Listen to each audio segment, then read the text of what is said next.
The next important leading case selected out of those important leading cases under law tort is Simani versus Gresham. So, in this case, two men, B and G, lived together in a house at Black Firases as joint tenants. B contracted heavy debts, and one of the largest and pressing of his creditors was Shimani, to whom he acknowledged a recognizance in the nature of statute staple.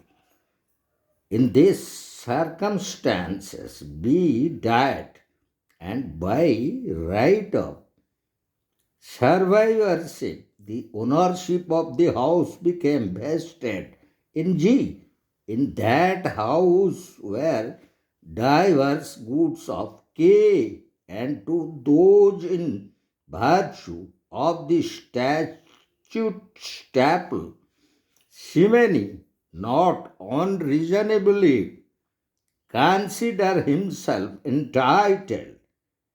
Accordingly, he instructed the sheriffs of London to do the best for him, and these persons armed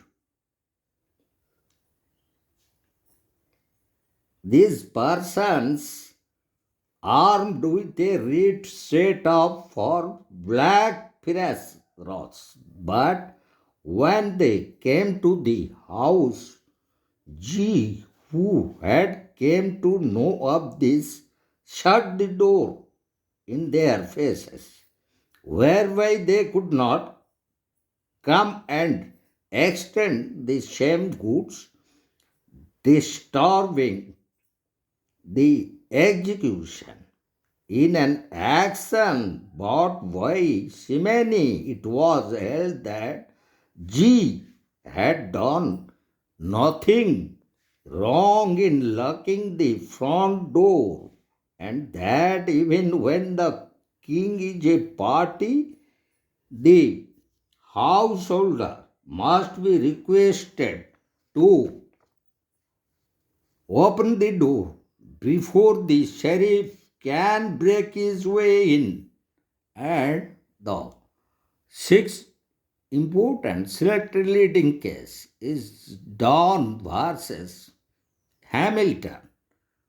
Generally, the maxim volenti non fit injuria does not apply to cases of negligence.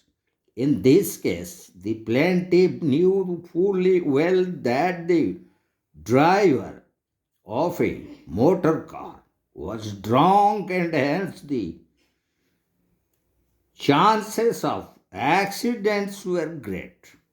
Yet she chose to travel by that car and engage the driver. She was injured in an accident caused by the drunkenness of the driver, in which the driver was killed. In an action against the personal representative of the driver, the defendant raised the defense of volenti non fit injuria. It was held that, except perhaps in extreme cases, the maxim did not apply to the tort of negligence, so as to preclude it from remedy a person who had knowingly and voluntarily accepted the risks which might arise from the driver of a car being under the influence of drink and had been injured in consequence, and that the plaintiff was entitled to recover, the case not being one of the extreme type, referred to. And now we'll go to the eighth important, seventh important selected leading case, and that is Bard versus Hellbrook. A plaintiff is not disabled from recovering by reason of being himself a wrongdoer unless some unlawful act or conduct on his own part is connected with the harm suffered by him as part of the same transaction. So a trespasser is liable to an action for the injury which he does, but he does not forfeit his right by action for an injury sustained.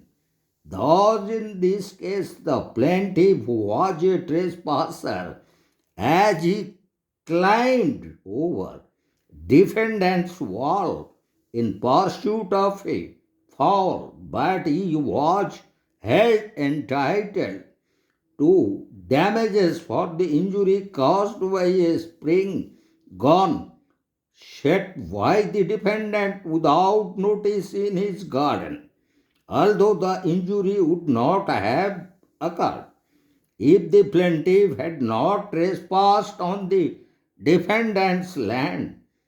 So the defendant was held liable. And now we'll go to the eighth important selected case, that is Scott versus Sevard. In this case, it was held that the defendant is liable in spite of the presence of the nervous actus, that is the intervening act of a third party. This is the exception to the rule of nervous actus intervenience. In this leading case, the defendant determined to celebrate the happy deliverance of James I in the orthodox fashion and led in a plenty pyrothene supply with that intention. He threw a lighted squib into the market house at a time when it was crowded with those that bought and sold. The fair missile came down on the shed of a vendor of gingerbread who, to protect himself, caught it dexterously and threw it away from him. It then fell on the shed of another gingerbread seller who passed it on in precisely the same way till at last it burst in the plaintiff's face and put out one of his eyes. It was held that the defendant must be presumed to have contemplated all the consequences of his wrongful act and was answerable for them. And now we'll go to the leading case 9, and that is King versus Phillips. An action lies for damages for illness due to nervous shock caused without any physical impact or injury. The nervous shock may be caused by words or acts of the defendant. It may be the result of immediate bodily fear induced by some accident due to defendant's negligence or of a false statement willfully made or for intimidation. In each of such cases, the question is whether the shock and illness are in fact natural and direct consequences of the wrongful act or default. If they are, the illness and not the shock furnishes the measurable damage. So, in the instance case, a taxi driver bagged his taxi negligently and without looking behind ran into a child who was on a tricycle behind the taxi, slightly injuring him. The child's mother was in her house 70 or 80 yards away, heard the scream and looking out of the window saw the car back into the tricycle. But she could not see the child in action by her for damages for the shock thus suffered by her. It was held that the test of negligence vis-a-vis the mother was whether the taxi driver could be reasonably have foreseen the risks of damage to her, that the taxi driver not reasonably contemplated that if he bagged his taxi without looking where he was going, he might cause to the mother the injury complained of, and that therefore he owed her no duty of care and her claim should be dismissed. And now we'll go to the most important selected leading case, and that is Stevens versus Myers. An assault may be defined as the unlawful laying of hands on another or attempt to do a corporal hurt to another, coupled with present ability and intention to do the act. Actual contract is not necessary in an assault, though it is in a battery, but it is not every threat. When there is no actual personal violence that constituted an assault, there must in all cases be the measure means of carrying the threat into effect. In the leading case, the plaintiff was the chairman of a Paris meeting. The defendant, having been very vociferous, a motion was made and carried by large majority that he should be turned out. Upon this, the defendant said that he would rather pull the chairman out of the chair that he turned out of the room and immediately advanced with his fist clenched towards him. He was thereupon stopped by the church warden, who sat next to the chairman at a time when he was not near enough for any blow he might have meditated to reach the plaintiff. But the witness said that it seems to them that he was advancing with an intention to strike the chairman. The injury fined the defendant with 1 shilling damages. Justice Tyndall remarked it is not every threat when there is no actual personal violence that constitutes an assault. There must in all cases be the means of carrying the threat into effect.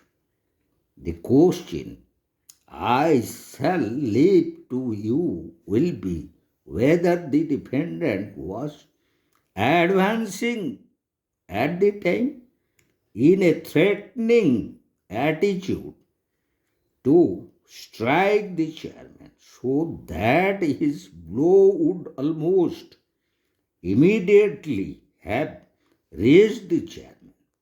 If he had not been stopped, then though he was not near enough at the time to have struck him, yet if he was advancing with that intent, I think it amounts to an assault in law.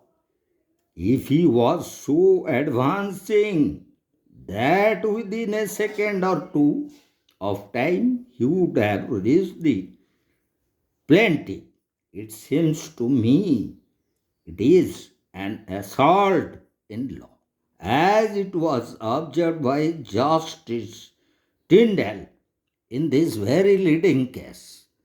And now we'll discuss another important leading case, and that is the important leading case relating to Ashby versus White.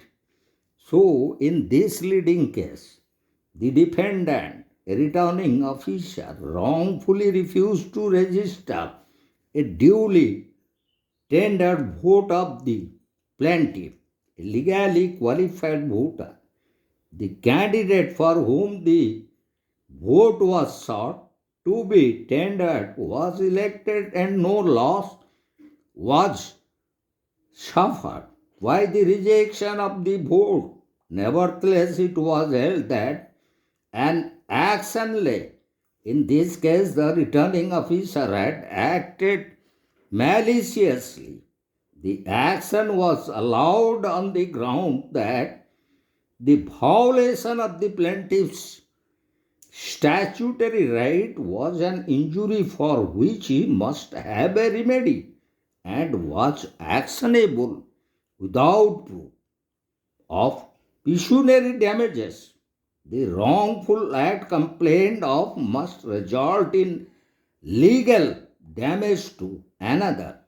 Legal damage is neither identical with actual damage nor is it necessarily pecuniary.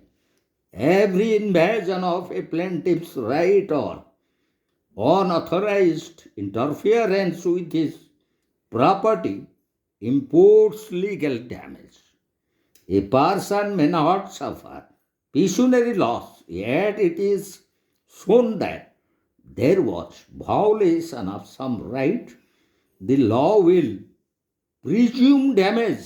So, in this leading case, Chief Justice Lord Hot object every injury imports damage, though it does not cost the party one farthing, and it is impossible to prove the contrary. For damage is not merely pecuniary, but an injury imports damage. So, when a man is thereby hindered of his right, as in an action for slanderous words, though a man does not lose a penny by reason of speaking them, yet he shall have an action. So, if a man gives another a cuff on the ear, though it cost him nothing, no, not so much little decline, yet he shall have his action, for it as a personal injury. The case of Ashby versus White established for the first time the principle of ubi jos ibi remedium.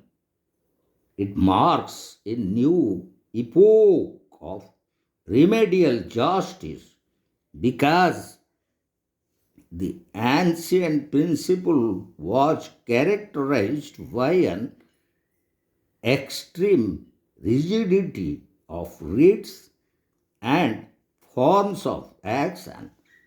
This case marks this salutary change in the attitude of common law courts by applying this very maxim or principle, that is ubi jos ibi remedium. So, in our upcoming video, we'll discuss all other important selected leading cases.